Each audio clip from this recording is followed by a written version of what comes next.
चंद्रयान 3 को चांद के साउथ पोल पर उतारकर भारत ने इतिहास रच दिया। दुनिया का कोई भी देश जो अब तक नहीं कर सका था, वो भारत ने कर दिखाया। लेकिन कुछ ही घंटों के बाद इस ऐतिहासिक उपलब्धि के लिए क्रेडिट लेने की होड़ मच गई। पक्ष और विपक्ष में ये रेस शुरू हो गई कि किसकी वजह से इसरो ने सफलता की ये उड़ान भरी। लैंडिंग वाले दिन पीएम मोदी के लाइव दिखने पर भी विपक्ष ने सवाल उठाए।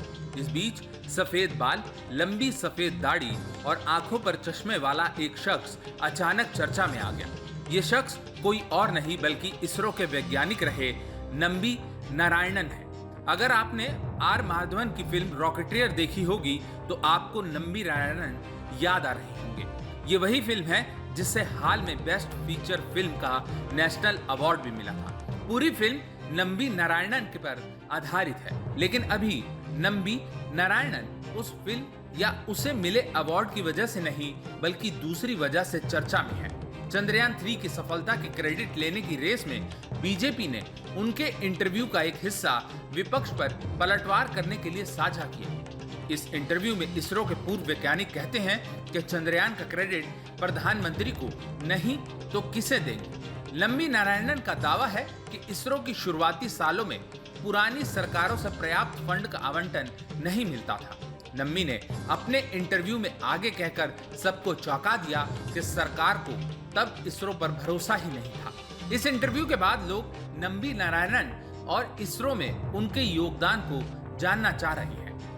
नंबी के बारे में आगे आपको कुछ बताएं, उससे पहले ये बताते हैं कि इसरो के इस वैज्ञानिक पर जासूसी के आरोप लगे थे। 50 दिन जेल और फिर 24 साल लंबी कानूनी लड़ाई में नंबी नारायणन का जीवन तबाह कर दिया था। फिल्म रॉकेटियर में इस कहानी को बखूबी बड़े पर्दे पर उतारा गया है। आर माधवन ने नंबी का किरदार निभाया है। भारत के पहले पोलर सैटेलाइट लॉन्च व्हीकल यानी PSLV में लगे विकास रॉकेट इंजन को तैयार करने का श्रेय नंबी नारायणन और उनकी टीम को ही जाता है। इंडियन स्पेस प्रोग्राम के लिए ये इंजन मील का पत्थर साबित हुआ था। इस इंजन के लिए फ्रांस से तकनीक ली गई थी। नंबी नारायणन उस टीम के भी मुखिया थे जिसने क्रायोजेनिक टेक्नोलॉजी विकसित की थी। साल 2017 में क्रायोजेनिक टेक्नोलॉजी की वजह से ही श्री हरिकोटा से GSLV Mk3 लॉन्च हुआ था।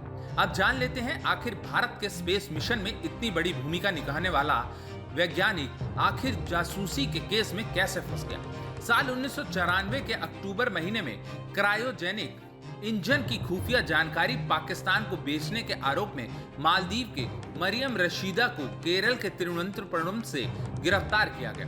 पूछताछ हुई और फिर कुछ ही दिन बाद इसरो के 3 वैज्ञानिकों को केरल पुलिस ने अरेस्ट कर लिया। इन 3 वैज्ञानिकों में एक क्रायोजेनिक प्रोजेक्ट के हेड नंबी नारायणन भी थे। आरोप स्वदेशी क्रायोजेनिक इंजन की खुफिया जानकारी दुश्मन देश यानी पाकिस्तान को बेचने की थी।